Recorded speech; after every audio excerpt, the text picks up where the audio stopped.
bonjour, ici Emmanuel Cambi, très heureux de vous retrouver après un laps important de temps.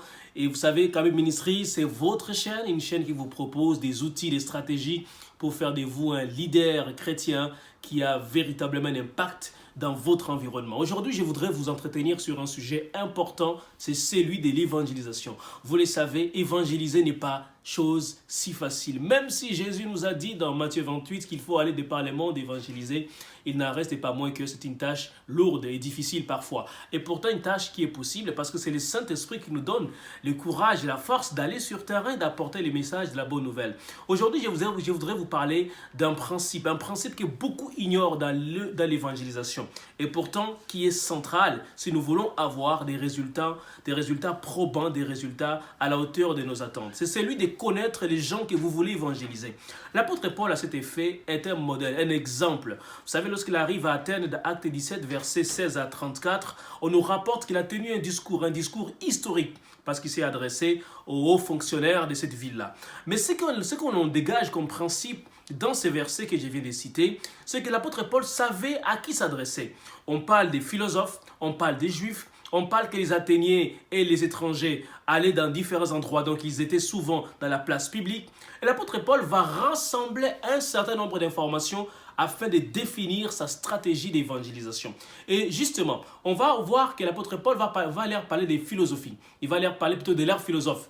Il va leur parler de leur poète. Il va leur parler de leur divinité. Et si Paul a eu ces informations, c'est parce qu'il s'est renseigné. Et justement, vous qui me regardez, je voudrais vous encourager fermement à pouvoir définir qui est-ce que vous voulez évangéliser. Quelles sont les choses que les gens que vous voulez évangéliser aiment? Quels sont leurs défis? Quels sont leurs besoins? Quelles sont leurs inquiétudes, leurs craintes? Qu'est-ce qui les trouble? Quelles sont leurs préoccupations quotidiennes? Qu'est-ce qu'ils écoutent souvent? Dans les versets que je viens de lire de Actes 17, on nous rapporte au verset 21 que les Athéniens passaient le plus clair de leur temps à écouter ou à dire des dernières nouvelles. Donc à écouter les dernières nouvelles qui apparaissaient. Et vous savez, grâce à ces informations, l'apôtre Paul a été d'une efficacité redoutable. Donc je vous invite vraiment de vous poser toute une série de questions avant d'aller sur terrain. Qui est-ce que vous voulez évangéliser? Où est-ce que ces gens habitent? Qu'est-ce qu'ils aiment? Qu'est-ce qu'ils n'aiment pas? Quels sont leurs intérêts? Quelles sont leurs valeurs? Si vous avez toutes ces informations-là, je vous assure, vous allez pouvoir élaborer une stratégie tellement redoutable parce que en vous adressant à eux, vous allez devoir jeter des ponts entre ce que l'évangile dit et leurs besoins. Et ainsi, vous pouvez leur proclamer le message de l'évangile avec efficacité.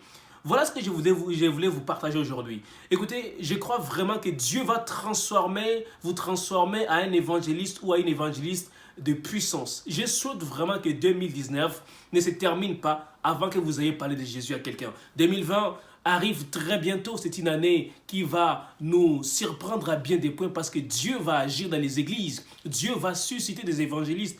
Et je prie que Dieu vous donne, vous qui me regardez, le courage de s'asseoir, de faire une sorte de portrait sociaux, spirituel, économique, démographique des gens à qui vous allez vous adresser afin que quand vous sortiez avec des munitions, avec des arguments et qu'en parlant, les gens vous écoutent, les gens vous prêtent attention et surtout que le message de l'évangile touche leur cœur, transforme leur vie. Je crois que par le Saint-Esprit, Dieu le fera parce qu'il est fidèle. C'est lui qui a dit « Allez de par le monde » et aller apporter la bonne nouvelle de l'évangile. Et s'il a dit, eh bien c'est qu'il nous a donné la force pour aussi aller faire de cette mission une réussite totale.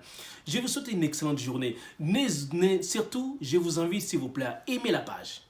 Commentez cette vidéo. Est-ce qu'il y a des choses que j'ai oublié de mentionner? Peut-être oui, mais écrivez-les dans les commentaires. Et surtout, partagez au plus grand nombre et Dieu ne manquera pas de vous bénir. Que Dieu vous comble et que Dieu fasse de vous un évangéliste à la hauteur de Billy Graham et de Renard Bonquet qui nous ont quittés, qui sont allés à la gloire, mais qui nous ont laissé des témoignages, mais aussi des modèles excellents. Que Dieu vous bénisse et à très bientôt. Ciao.